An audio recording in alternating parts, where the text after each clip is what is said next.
Hi, Jeff. How are you today? Leanne, I'm just hunky-dory, and it's great to see you today. Well, I just wanted to talk to you briefly about this week. We're celebrating economic development this week. And I know your organization has been so instrumental in this, and you guys started it. So tell our viewers why you started Economic Development Week.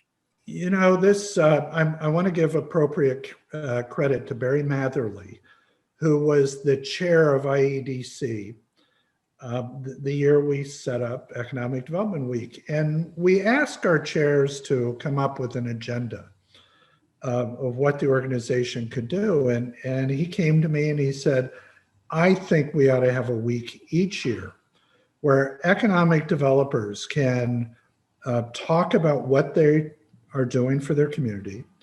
They might be able to give awards to projects that they participated in.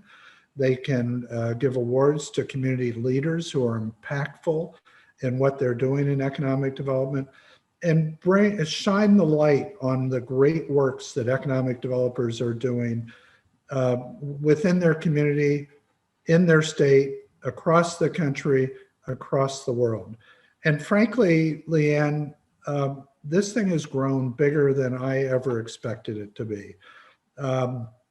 With the exception of the state of Maryland, it is celebrated in all 50 states. Wow. Maryland already had an Economic Development Week, and they're happy with where they have it. I believe it's going on in almost every province in Canada. And it is, I believe people in Australia, New Zealand, and some other places in the world are also celebrating Economic Development Week. And it gives communities an opportunity to say, these are cool things that we're doing. And thank goodness there's a profession called economic development and activities that support the growth of local businesses. Exactly. And I would think, given COVID, it's even more important right now to acknowledge the work that people on the front lines are doing, right? When it comes to economic recovery. Oh, it's incredible.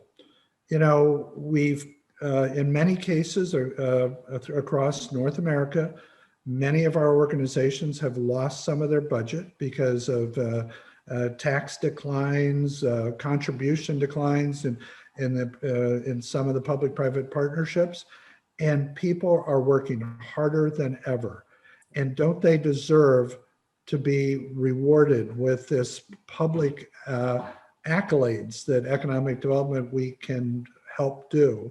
And I'm sure there's many a business leader that are saying, our economic development organization served us when other people weren't. And they really do need to have a week where they're accepted, acknowledged, and praised for the great work that they do.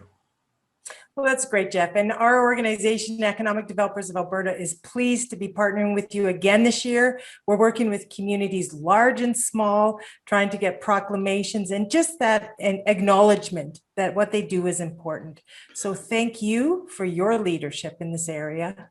Well, and thank you. I mean, the one thing I did want to add to our conversation today is the great relationship that IEDC has with Economic Developers Alberta. I mean, you've been supportive of our economic recovery programs when there are disasters in the United States. That helped set the platform for a fair amount of the work that we've been doing in a post-pandemic economy. And I also want to acknowledge the fact that while we had a virtual annual conference this past year, the Gerald Gabinet of one of your members who passed away did become, along with another person, Neil Everson from Hamilton, Ontario, they shared the Economic Developer of the Year. And, you guys are doing great economic development in Alberta, and congratulations to you. And thanks for your support for all that we do. Well, thank you, and happy Economic Development Week. Take care. You too.